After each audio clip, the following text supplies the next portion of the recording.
What's up, everybody? Welcome to the She's an Asset podcast with your host, me, Autumn Clifford. I'm really excited to be here with you. Today, we are out of my house and we are in a restaurant, which is actually really fun. And we're with two of my friends. We have Miss Inez Barberio and we have Barbara Wardell. I was going to say Wardwell. I just met Barbara today, so don't hold that against me. We're going to have some really exciting conversation. We actually just attended an event that Inez just spoke at. It was a 1,200 woman event. It's really great.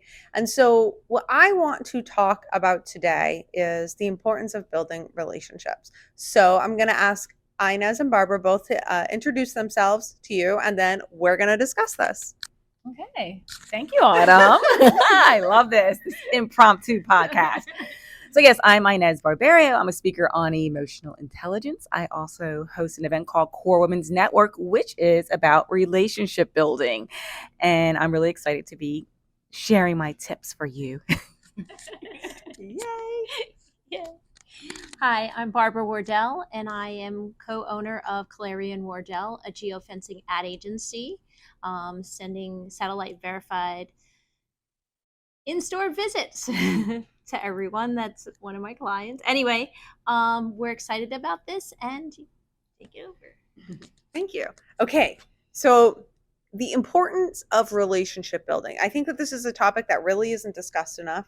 This is definitely not my area of expertise. This is definitely Inez's. She's like who brought us together, and I'm learning so much from her. But from attending events like this and from doing day to day, what I've learned is if you would like to be successful, and it doesn't matter your career that you are in, relationships are key.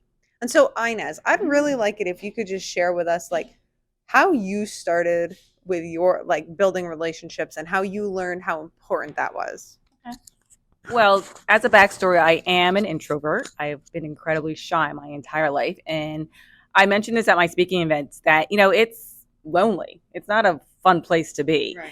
And I learned how to break out of that shell and learn how to start building just meeting other people, getting out of my comfort zone. And from that, what I find is it's not just meeting other people. Like we go to these networking events and you're like, oh my God, I met 10 different women and all these great people. They're great. And then you never hear from them again. Yeah. And that's not really networking. Part of networking is to build relationships. And the way I do it is I find something that I may have in common with them, whether it's just being a mother, what we do for a living, where we like to travel, what we like to eat, anything. Like there's something in every single one of us that we can find in common. And also I'm pretty good at reading their vibe too, right? Because sometimes people are closed off or they don't really want to build that relationship, which is okay, because there's 10 other people that are willing to.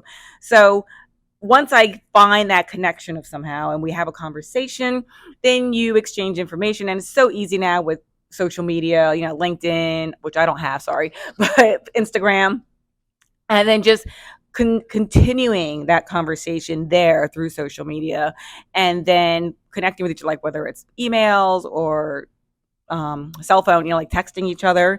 I mean, you and I live in New Jersey, you live in Maine, yet I've seen more of you. I've seen a lot of you the last couple of months. Right? No, it's a great thing.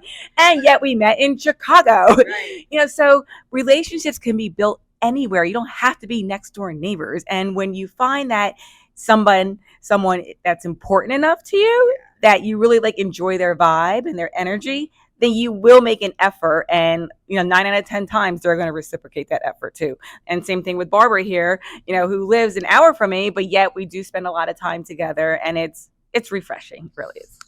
Thank you. Mm-hmm. And so Barbara, we know that you do geofencing now. Yes.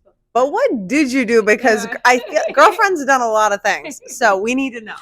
Okay, so I was a specialty med rep for almost a decade, and relationship building was a big part of what I did. Especially, I had 250 doctors on my wow. And it was a lot because when you went in, I was not a pharmaceutical rep, so to speak. It was specialty medicine. So for me, every time I went into an office, there was reps there, all dressed up and ready to go. And I was like, wow, Right. So you fell in that category. Okay, that's how I have to relate. But what I realized was that's not how you relate. You watched how they work and you're like, they're missing something here. So I learned a lot about building relationships going into those offices, like talking to the staff and seeing what they like, seeing pictures, always vigilant around what that persona is, right? And learning kind of the different things that they like, what they don't like, and remembering them, and maybe writing that special note sometimes, or maybe bringing that little special little trinket that maybe they mentioned that their kid would like, or especially at one point I decided to dress in scrubs because I related more to the offices that I was going into Instead of so being like professional. Yeah, because it is professional. It's their profession. You're respecting their profession. And I had the degree, so it wasn't like I was doing anything out of the ordinary. I worked for a pharmacy, but it just helped me relate more. And I think that's the most important thing, is relating. And then once you do relate, follow up with those people. Mm-hmm. So good. And so I don't know if, my listeners, I'm sure you can kind of relate, especially we have a lot of first responders listening. Relationship building never really came easy to me, like straight up. Like and like women in law enforcement and men, but people in law enforcement, like we deal with people all the time. So what happens is we don't want to deal with people ever, like on days off. Like our relationship building is not great. And so when I got into entrepreneurship, and truly, like I haven't been great until I met you. You are the one who's really made me realize, like, Autumn, like you got to actually put some you need relationships, and you need to put some effort into Go down. yeah, totally. And I think that I think it's like I said, I just think it's so important. And so I'm asking, you as the listener, how are you building relationships in your life? And are you closed like me? Are you the person who will walk a mile just to avoid a hi, how are you? Because that is me. So I think that that's important. I think it's an important reflection. And so, Inez, Yes.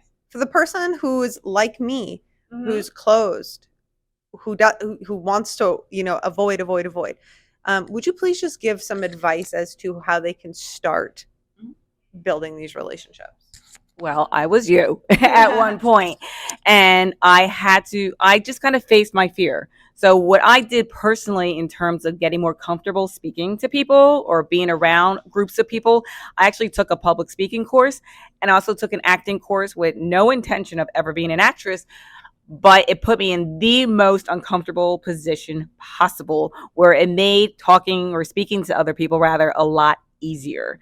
But it was a process. It took me a time to take that, like little baby steps. And then I would start attending events with my husband and just telling myself, okay, you know what? At this event, I'm going to just meet one person. Just try and form a connection with one person, just not to overwhelm yourself. And don't get discouraged if that person is not as receptive to you, because that was like a fear of mine too. You kind of feel like let down, like, oh my gosh, I spoke to somebody and they're not showing interest. They must not like me. It's okay, because if you think about it, you personally are not connecting with everybody as well. And at my event this past summer, I specifically told you I'm not speaking to you. Yeah, you should.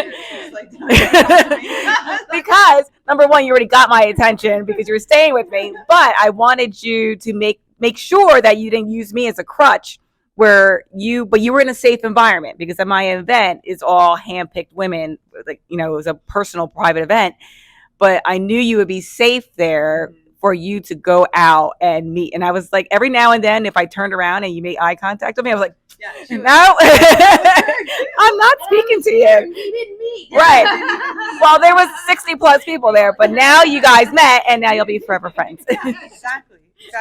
No, that's so good. So good. What about you, Barbara? I mean, you said that you had to go in and you had to create relationships with like 250 doctors. I built it up to 250 doctors. The thing is, when I first started, I didn't know 5 drugs. I didn't know anything about the business. I was offered the job because they knew that I could sell, but they didn't. My personality was, soft and I'm not a loud person, maybe sometimes. But overall, I had to form my job. Yeah. I had to teach myself. With all the other people that I knew, I'd ask them questions. I went in, how do you go into an office? How do you do this with the pharmaceutical people that I knew? But I also knew that it was different than what they do. So I had to form my personality around my job, which it had its ins and outs, and in like, oh, I went into an office and they didn't even acknowledge me, and I was like, oh, this is terrible. But you get around that. You step one foot in front of the other, and we make more relationships. Like Inez and I, we had a mutual person in my life that was friends with her husband and her for a long time.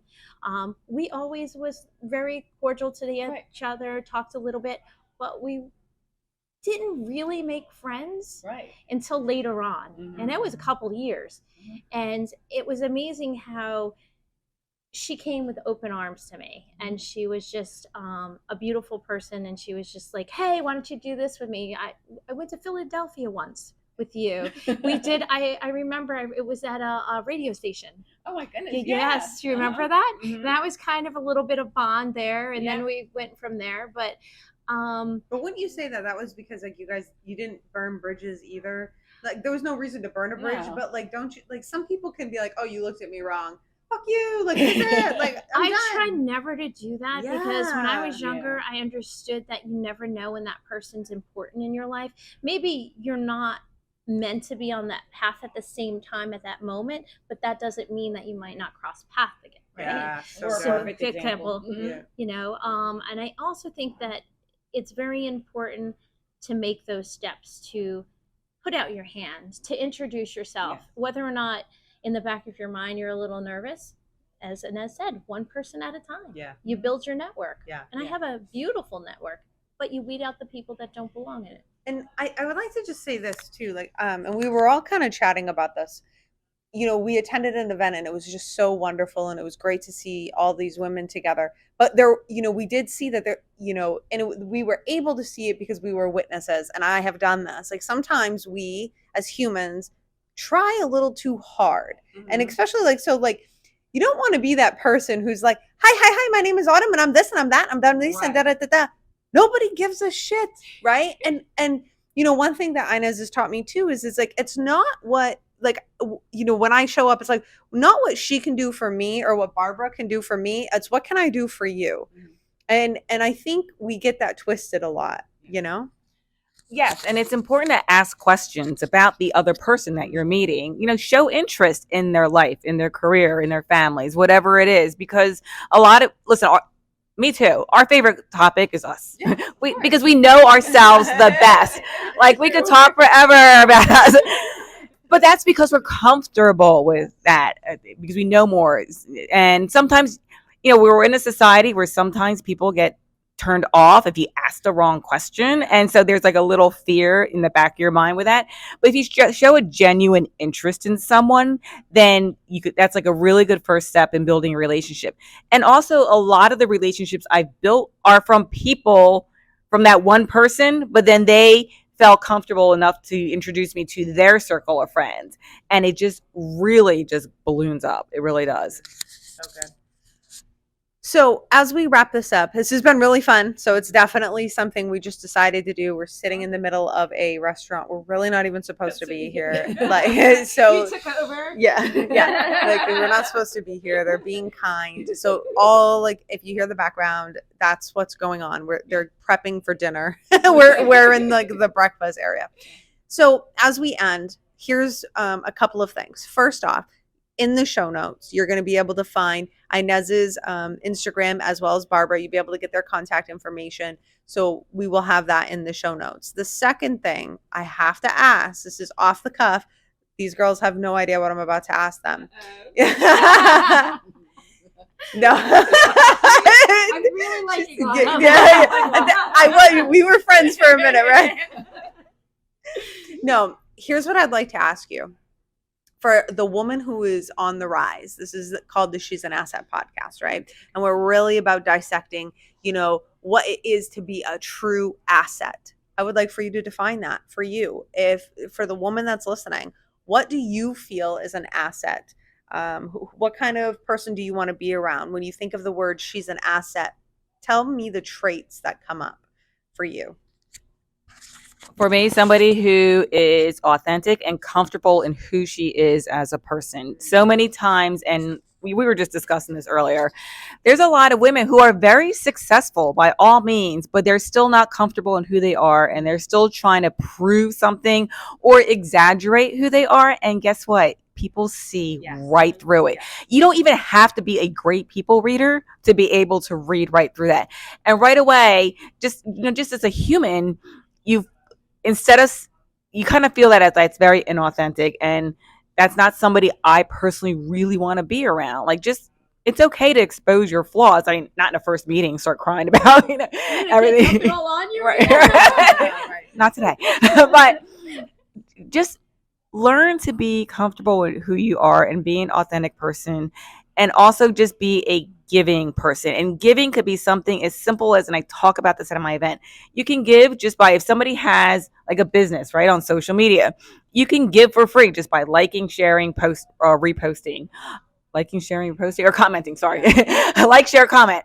Something like that. Because believe it or not, I see so many women who have these like businesses and they're trying to promote online, and I know what a big circle of friends they have and how few actually support in that way. It's true. Just do it. Support. You're so good. What's an asset to you, Barbara? I have to say I agree with everything that Inez said, but I also want to add that mutual respect is very important. That encompasses so much. And if you respect yourself, you will respect others. And that's so huge. And just remember to treat people the way you want to be treated every single day. Yes. And go out there and have fun and enjoy making the friendships. And if some doesn't work, it's okay. So you know, and be a good asset. Be a good asset. Don't be an ass. Be a good asset. Thank you guys. Thank you for being here. Thank you, Inez. Thank you, Barbara. Your tags your handles, whatever the hell they are, they will be in the show notes. You guys go hang out with them on Instagram. As always, I love you, and I will see you next time. That was really fun. That was my second podcast ever. Yeah.